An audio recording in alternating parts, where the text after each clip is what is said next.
Hi guys, I'm Sam back with a new video. Welcome to my channel Bulls Empire. तो guys आज हम discuss करेंगे दो stock के बारे में, बट उससे पहले डिस्क्लेमर है कि ये बाय सेल की रिकमेंडेशन नहीं है। अगर आप कोई पोजीशन बनाते हैं तो प्लीज़ खुद की रिसर्च ज़रूर कीजिए। एंड सेकंड थिंग कि इन स्टॉक्स में मेरी या मेरे क्लाइंट्स की पोजीशन हो सकती है। तो गाइस अपना पहला स्टॉक है जीसी वेंचर्स। तो इसको पहले डेली चार्ट पे चेक करते हैं। तो जैसे कि आप देख रहे हैं गाइस कि एक बहुत अच्छे वॉल्यूम के साथ आज जिसने 20% की मूव दी है। तो बट इसको डिस्कस करने का रीज़न जो है वो आप इसके लॉन्ग टर्म चार्ट पे देख चुके हैं।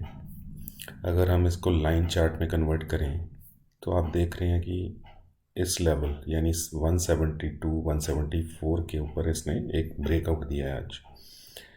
तो जो कि इसका प्रीवियस हाई जो हम बोल सकते हैं। तो इसने अपना प्रीवियस हाई ब्रेक किया है, बट जब हम इसके कैंडलस्टिक चार्ट पे आते हैं तो आप क्लियरली देखेंगे कि इसने अपनी एक चैनल इसने बना रखा था, एक रेंज बना रखी थी कि 135 से 190 तक की। आज इसने उसको ब्रेक किया है। बट इसके साथ एक चीज़ और भी है गाइस कि इसने आज 20% की मूव दी है। तो 20% की मूव का मतलब है कि कल को ये कंसोलिडेट हो सकता है।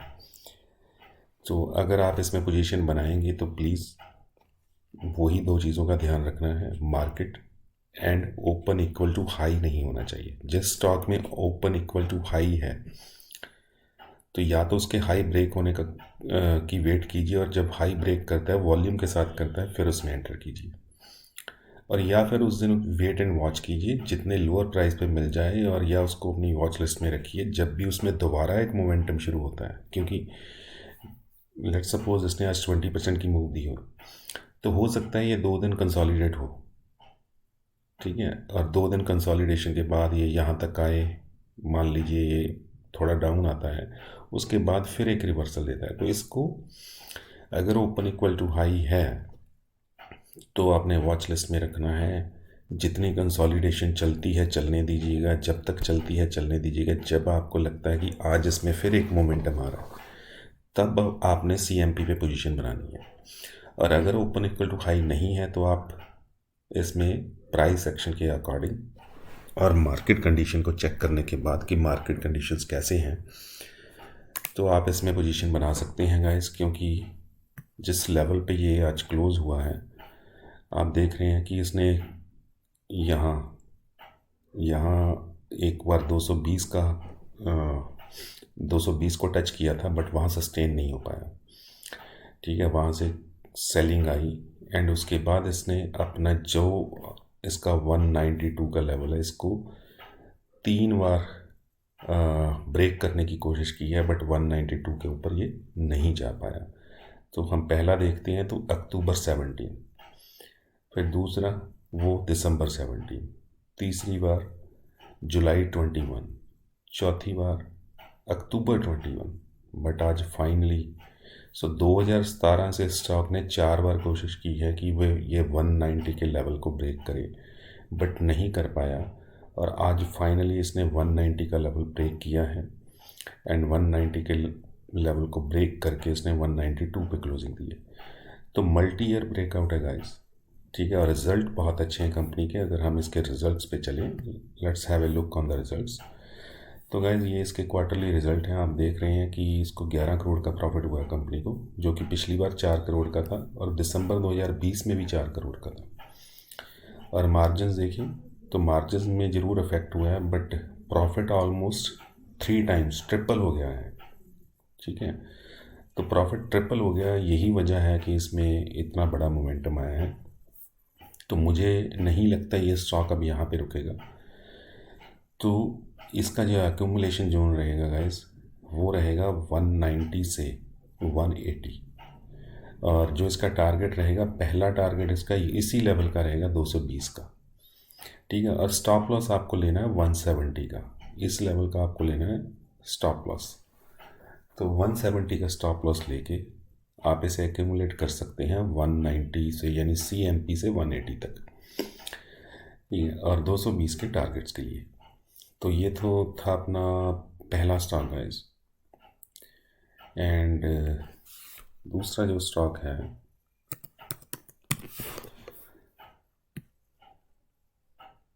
तो गाइस ये अपना दूसरा स्टॉक है। आप क्लियरली देख सकते हैं स्टॉक कॉन्टीन्यूसली अप ट्रेंड में है।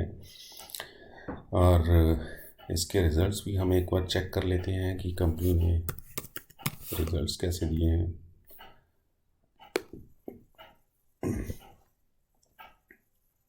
तो गाइस ये इसके कुछ फंडामेंटल्स हैं, तो आप देख सकते हैं।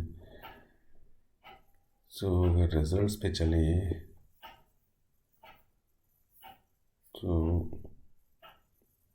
गाइस रिजल्ट कंपनी का ऑलमोस्ट डबल हो चुके हैं। क्वार्टर ऑन क्वार्टर देखें तो ये लॉस मेकिंग कंपनी थी, बट इस बार प्रॉफिट में आई है। अगर ईयर ऑन ईयर देखें तो इससे डबल से भी ज़्यादा है। ये सिर्फ 61 लाख का प्रॉफिट था, अब 1.46 करोड़ का प्रॉफिट है, तो डबल से भी ऊपर है रिज़ल्ट। ठीक है गाइस।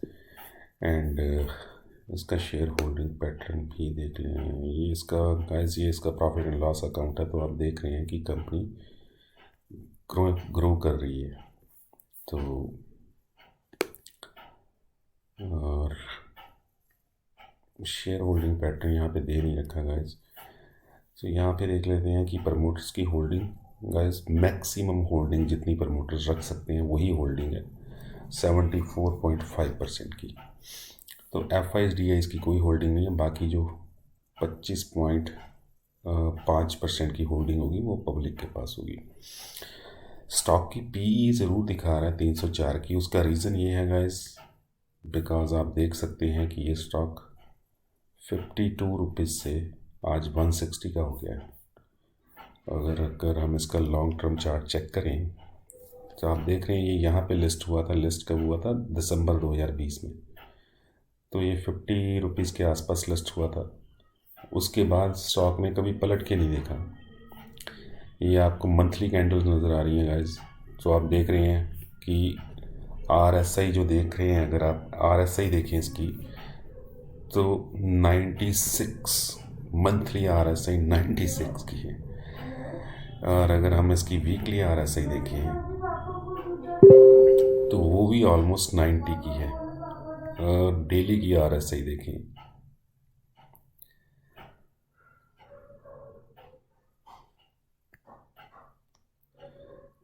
तो गाइस वो 70 की है, जो कि बहुत सही RSI है, क्योंकि 85 तक RSI जा सकती है। 85 to 90 भी जा सकती है, क्योंकि ये स्मॉल कैप कंपनीज हैं तो इसमें इक्विटी बहुत कम होती है।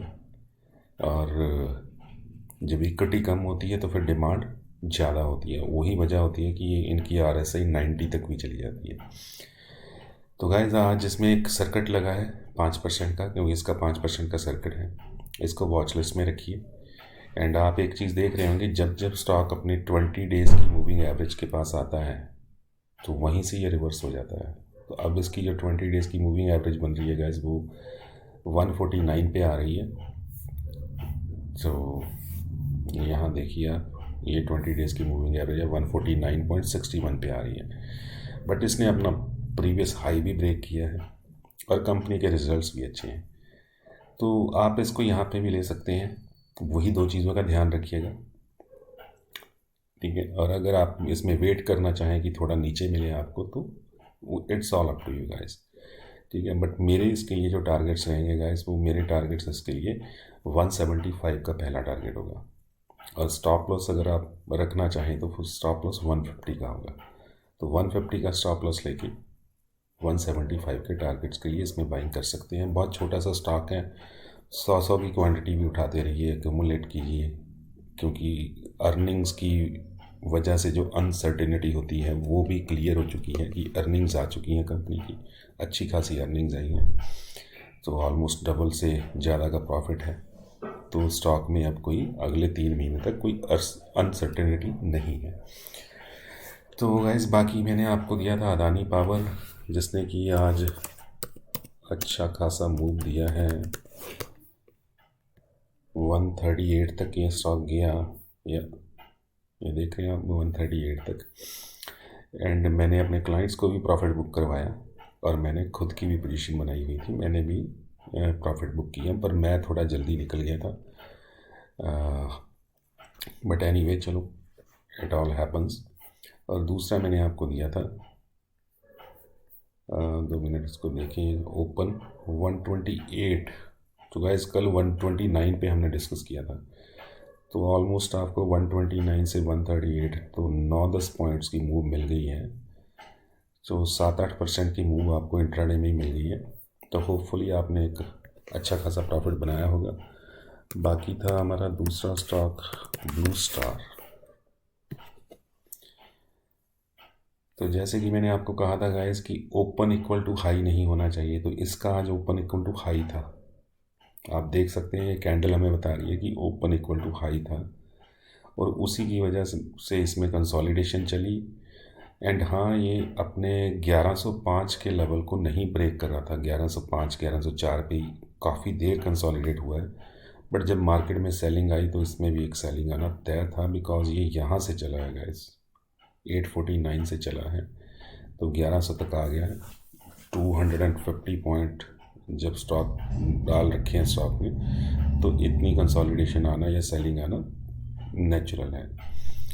तो मुझे लगता है आपने इसमें पोजीशन नहीं बनाई होगी, क्योंकि ओपन इक्वल टू हाई था और हमारे फंडामेंटल्स के अगेंस्ट था। तो जो स्टॉक हमारे फंडामेंटल्स के अगेंस्ट है उसमें हम पोजीशन बनाते ही नहीं हैं। तो होपफुली आपने भी नहीं बनाई होगी। ठीक है, अदानी पावर था वो, उसका कोई ओपन इक्वल टू हाई नहीं था और उसने आपको एक अच्छा खासा मूव दे दिया। इसीलिए मैं कहता हूँ कि स्टॉक का, अब लेट सपोज ये कहाँ पे ओपन हुआ, इसका इंट्राडे चार्ट चेक करें। तो गाइस ये है इसकी, ये कैंडल है, तो ये यहाँ पे ओपन हुआ 1124 पे और 32 तक गया। हाँ ओके, यहाँ पे ओपन हुआ, ठीक है। तो anyway, so 24 and 30 almost open equal to high था।